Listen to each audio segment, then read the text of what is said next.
में यहां बैठी है, यहां आई है, मेरी बहनों, आप सबका मैं हृदय से स्वागत करता हूं। और जब बहन कहता हूं तो केवल कहने के लिए नहीं कहता, अंतर आत्मा से कहता हूं, दिल से कहता हूं। और एक ही संकल्प, यह लाडली बहना योजना केवल योजना नहीं है, एक सामाजिक क्रांति है, सामाजिक क्रांति। मेरी बहनों, तुम्हारी जिंदगी में 4 पल खुशी के आए, मुस्कुराहट के आए, प्रसन्नता और आनंद के आए, यह भारतीय जनता पार्टी की कोशिश है। और अपनी बहनों से मैं कहना चाहता हूं, योजना हमने बनाई क्यों? योजना हमने बनाई क्यों? यह योजना मेरी लाडली बहनों इसलिए बनाई कि मैंने बचपन से देखा कि बहनों के साथ पूरा न्याय नहीं हुआ, बेटियों के साथ भी पूरा न्याय नहीं हुआ। अच्छा, ईमानदारी से बताना, हमारे यहां बेटा अगर पैदा हो जाए तो खुशियां मनाई जाती है कि भैया आया है, पर बेटी अगर पैदा हो जाए तो मैया का चेहरा उतर जाता है, जैसे बेटी नहीं हो गई हो, कोई आफत हो गई हो।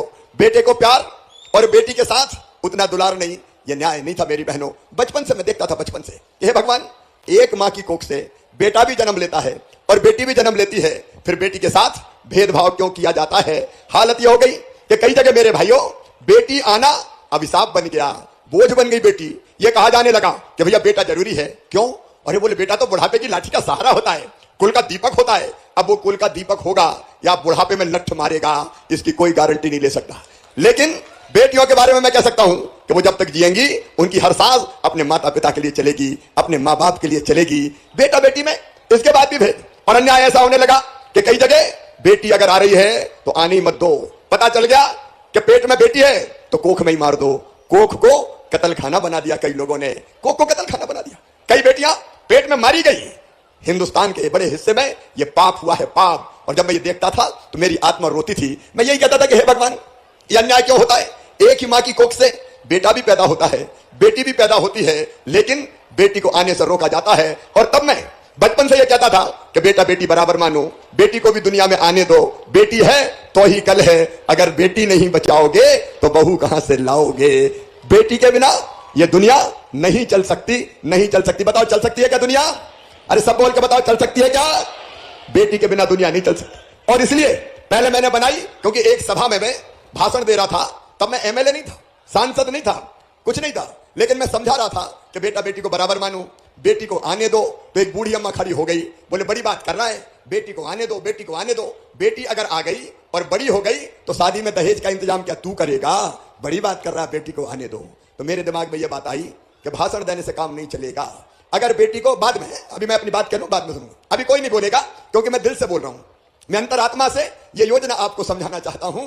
जब उन्होंने ये कहा तो मुझे लगा कि जब तक बेटी को बोझ लोग समझेंगे तब तक बेटी को पैदा नहीं होने देंगे, और इसलिए ऐसी योजना बनाए कि जिससे बेटी वरदान बन जाए। और मेरी बहनाओं, जब मैं मुख्यमंत्री बना तो सबसे पहली योजना मैंने बनाई लाडली लक्ष्मी योजना, जिसमें तय कर दिया कि बेटी अगर आएगी तो उसके खाते में 30,000 रुपया जमा करेंगे।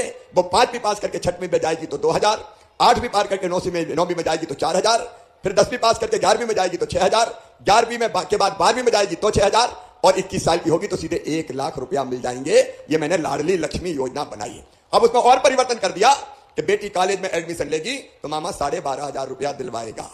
जब वो डिग्री प्राप्त करेगी तो फिर मामा 12,500 रुपया दिलवाएगा, ताकि बेटी बोझ ना रहे। फिर मेरे मन में यह बात भी भरी थी कि बेटी की शादी बोझ समझते, तो मुख्यमंत्री बनते ही मैंने योजना बना दी कि बेटी की शादी अब मामा करवाएगा। मुख्यमंत्री कन्या विवाह योजना बना दी कि सरकार बेटी की शादी करवाएगी। हालांकि कांग्रेस आई तो ने ये योजना बंद कर दी थी, लेकिन एक के बाद एक मैं योजना क्यों बनाते चला गया मेरी बहनों? ताकि मेरी बेटियां सुखी हो, मेरी बहनें सुखी हो। गांव की बेटी योजना, प्रतिभा किरण योजना, कई योजनाएं बनाई। और मेरी माता बहनों, एक काम और किया तुम्हारे भैया ने।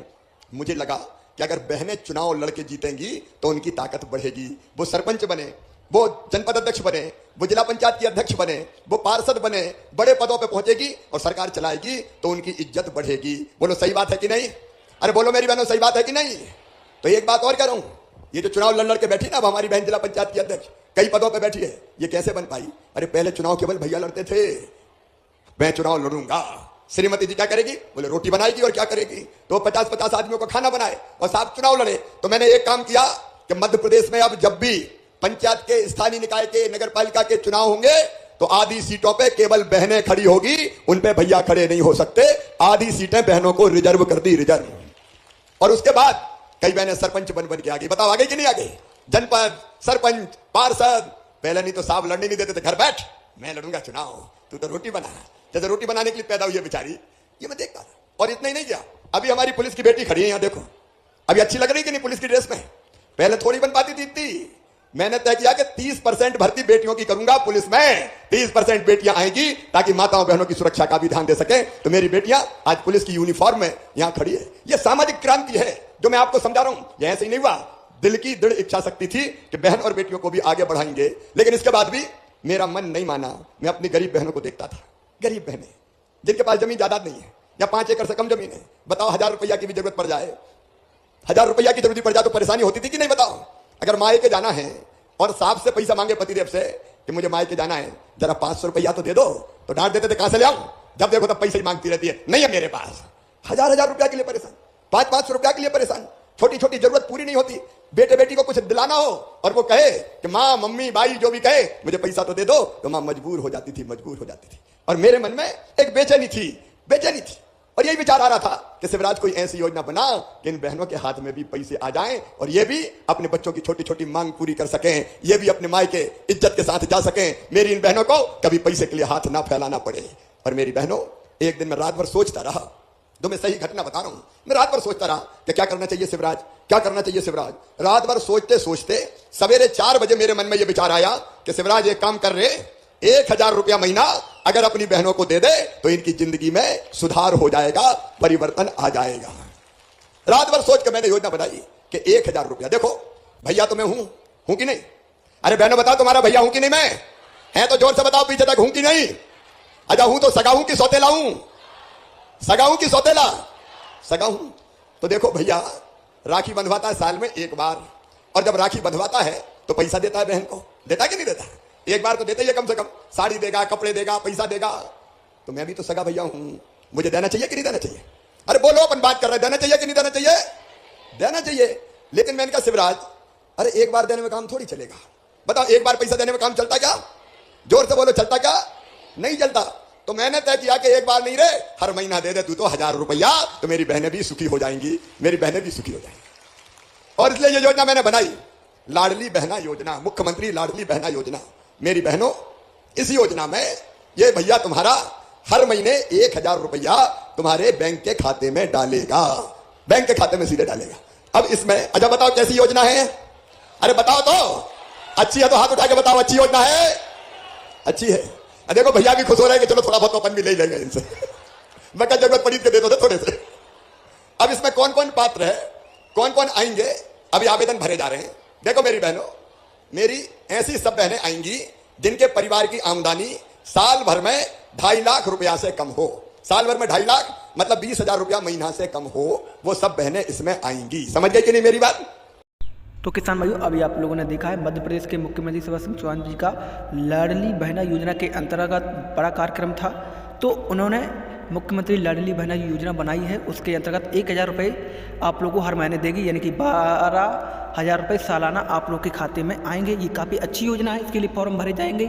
क्या क्या पात्रता होनी चाहिए ये मुख्यमंत्री जी ने बताया, आप लोगों ने सुना ही है। और उन्होंने आगे किसानों के लिए जो है भी काफ़ी अच्छी घोषणाएं की हैं। तो चलिए मैं आगे सुन लेते हैं वो क्या कहते हैं, वो भी आप लोग को सुनना बहुत ज़रूरी है, तभी आप लोगों को समझ में आएगा कि इसमें क्या क्या बताया गया है। तो चलिए देख लेते हैं वो आगे क्या बताते हैं। को तो नहीं देना चाहिए ना, तो वो कट जाएंगे जिनके पास 4 पहिया वाहन है। और ये बहन का कॉन्सेप्ट है, मतलब शादी होकर बहन जब ससुराल जाती है तो इसलिए ये 23 साल से लेके 60 साल तक की बहनों को ये 1000 रुपया महीना मिलेगा। अब कैसे मिलेगा, इसके लिए हर गांव में शिविर लगा रहे हैं, हर गांव में और हर शहर के वार्ड में शिविर लगा रहे हैं फार्म भरने के, आवेदन भरने के। कौन कौन सी बहनों ने आवेदन भरे, जरा हाथ उठाओ। जिन्हें आवेदन भर दिया हाथ उठाओ। मैं बात कर रहा हूं, कोई भाषण नहीं दे रहा। अच्छा अब नीचे करो। अब जिन्हें नहीं भरे वो हाथ उठाओ। कलेक्टर कमिश्नर जरा देख ले भाई, अभी बहुत सी बहनें रह गई है, लेकिन अभी चिंता विंता की जरूरत नहीं है। अभी तो 30 तारीख तक आवेदन भरे जाने हैं। गांव में ही आपके पास हमारे कर्मचारी गांव में बैठे हैं, गांव में ही भारतीय जनता पार्टी के कार्यकर्ता भी ले लेके सबको आएंगे। निकाले हमारे जन अभियान परिषद के साथी, हमारे सीएम जनसेवा मित्र के हमारे बेटे बेटी मैंने भेजे, पेशा के हमारे हमने मोबिलाइजर पेशा वाले भेजे। ये गांव गांव जा रहे हैं, जा रहे कि नहीं जा रहे? ये जाओ और हर जगह आवेदन भरवाना है। आवेदन भरना आसान काम है। आपका आधार कार्ड का नंबर, आपका नाम, आपका मोबाइल नंबर, आपको कोई जरूरत नहीं पड़ेगी वहां भरवा दिया जाएगा। और इसके बाद सुनना मेरी बात ध्यान से, अगर कोई आवेदन भरवाने के पैसा मांग ले तो 181 नंबर 181 पे फोन कर देना, मैं हथकड़ी लगवा के जेल भजवा दूंगा, उसको छोड़ूंगा नहीं कहीं।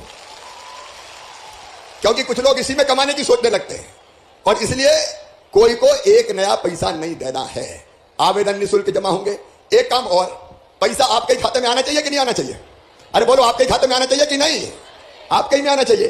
पतिदेव के खाते में आ गया तो पता नहीं आपके हाथ लगे कि नहीं लगे और इसलिए ई-केवाईसी करवा रहे हैं। इसका मतलब होता है आपका ही खाते में पैसा आए, तो वो भी जगह जगह करवा रहे हैं। अगर आपके गांव में ई-केवाईसी नहीं हो पाता तो आपको पता, राशन की दुकान पे हो सकता है, कॉमन सर्विस सेंटर पे हो सकता है, एमपी ऑनलाइन पे हो सकता है। और एक बात और सुनना, ये ई-केवाईसी करवाने के 15 रुपया हम दे रहे हैं पहले से ही, 15 रुपया, ताकि आपका एक नया पैसा नहीं लगे। तो कोई मांगे तो शिकायत कर देना, क्योंकि पैसा तो भैया भेज रहा है। मुझे लगा कि अगर पैसा इनके लग गए तो भैया के मुख्यमंत्री बनने का मतलब क्या है? फिर बेकार ही हो जाएगा सब। सही बात है कि नहीं? इसलिए उसके भी 15 रुपया भेज रहे हैं। और दूसरी बात और, अगर आपके यहां सिग्नल नहीं है और दूसरे गांव जाना पड़ता है तो दूसरे गांव कैसे जाएं? पैदल नहीं जाना है, गाड़ी करके नहीं जाना है। हमारे कलेक्टर का विस्तार यहां सुन रहे हैं। मैंने तय किया है कि मैं गाड़ी करवाऊंगा किराए से और गाड़ी में बिठा के कर्मचारी ले जाएंगे, खुद को पैसा नहीं करना है खर्चा। तो कलेक्टर इस पर ध्यान दे रही कि नहीं दे रही? जब माइक पे ही बताओ। सर बिल्कुल ध्यान दे रहे हैं सर। हमारे यहाँ 70,500 महिलाओं के फॉर्म भर गए हैं और 94,000 महिलाओं की ई-केवाईसी भी हो चुकी है सर। ठीक है, बाकी जितने बचे सबके हो जाए। मेरी बात सबको समझ में आ रही है? आ रही है? तो आपको अभी बहुत टाइम है, 30 अप्रैल तक ये आवेदन भरे जाएंगे। आज कितनी है? 5। अभी 25 दिन और बाकी है। और उसके बाद भी चिंता मत करना, भैया ही तो मुख्यमंत्री है, कोई रह गई तो फिर भरवा दूंगा। कोई ब्रह्मा जी ने तारीख थोड़ी लिख दी है, तो कोई चिंता फिंता की बात नहीं। घर का भैया मुख्यमंत्री है, कोई रह गई तो फिर भरवा दूंगा। तो कोई हड़बड़ी में मत रहना, कोई परेशानी में मत रहना। देखो, आपके और मेरे रिश्ते आत्मा के रिश्ते हैं। ये भगवान ने मुझे मुख्यमंत्री इसलिए बनाया है कि मैं अपनी बहनों की ठीक से सेवा कर पाऊं। और भी काम करूंगा, लेकिन ये काम, अब देखो, ये योजना जिंदगी आपकी बदलेगी। कैसे? जब बहू को अच्छा पैसा मिलेंगे, हर परिवार को। परिवार का मतलब पति, पत्नी और उसके बच्चे, मतलब एक परिवार। तो किसान भाइयों, अभी आप लोगों ने सुना है मध्य प्रदेश के मुख्यमंत्री जी ने कहा है कि कलेक्टर से पूछा है कि कितने फॉर्म भर चुके हैं ई-केवाईसी के लिए। पैसा सरकार दे रही है, अगर कोई पैसा मांगता है तो कंप्लेंट करें, तुरंत उसको जेल भेज दूंगा। और आपको बता दें कि लगातार फॉर्म भरे जा रहे हैं। मुख्यमंत्री जी ने कहा है कि इसकी लास्ट डेट 30 अप्रैल है। अगर कोई रह गया हो तो उसके बाद भी फॉर्म भर लिए जाएंगे। वही ब्रह्मा जी ने तारीख तो लिख नहीं दी है। मुख्यमंत्री जी का सीधा कहना है तारीख फिर से बढ़ा दी जाएगी, तो ये काफ़ी अच्छी बात है। और साथ ही किसान भाइयों, आपको बता दें कि जो मध्य प्रदेश के मुख्यमंत्री जी हैं वो बता रहे हैं कि किन किन लोगों को पैसा मिलने वाला है। चलिए आगे सुन लेते हैं वो क्या कहते हैं। तो जरा अंदाज लगाओ कितने रुपया हो जाएंगे। बताओ, जिंदगी बदल जाएगी कि नहीं? अरे बदल जाएगी कि नहीं? फिर सासू जी कहेगी बहू के हर महीना 1,000 रुपया आ रहे हैं, अरे रोटी में घी चुपड़ चुपड़ के खिलाओ। देखो, एक बात सही सुन लो, ये कटु सत्य है। पैसा है तो इज्जत है। बोलो, सही है कि नहीं? सही है कि नहीं? पैसा है तो इज्जत है, पैसे से आत्मविश्वास है। अब बताओ, कभी जरूरत पतिदेव को पड़ गई और कहीं से पैसा नहीं मिले तो अभी तक तो तुम मांगती थी उनसे पैसा, कहीं मुंह लटका के आए और परेशान है और तुमने पूछा पप्पू के पापा क्या बात है, आज उदास कैसे हो? वो कहे कि क्या करूं, पैसे की जरूरत थी, इंतजाम नहीं हो रहा। तो फट से निकालोगे, कहोगे ले जाओ मेरे पास रखे, चिंता काय करते हो, मैं तो हूं। तो बताओ, बहनों की इज्जत बढ़ जाएगी कि नहीं? बहनों की इज्जत बढ़ेगी और तुम्हारी इज्जत बढ़े, यही मेरी जिंदगी का लक्ष्य है। ये लाडली बहना योजना में अप्रैल में फॉर्म भरे जाएंगे, मई में इनकी जांच हो जाएगी और जून में 10 जून के दिन पहला पैसा तुम्हारे खाते में 1,000 रुपया आ जाएगा और फिर हर महीना 1,000 रुपया आता रहेगा। लेकिन पैसा जाए तो भैया को भूल तो नहीं जाओगे? अरे भैया को भूलोगे तो नहीं।